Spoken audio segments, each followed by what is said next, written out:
சீக்கிரம் மேலே சீக்கிரமாக வரும்.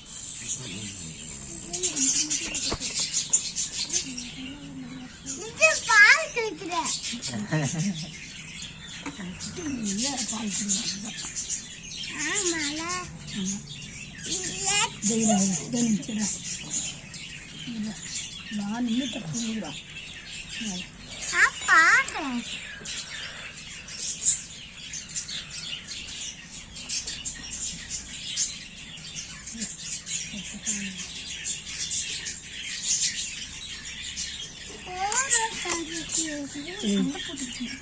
நடுவில் என்னங்க இந்த குட்டி முயலுக்கு நடுவில் தொப்புள் கொடி இது கடை என்னன்னு தெரியுமா? ஒட்டுக்கடா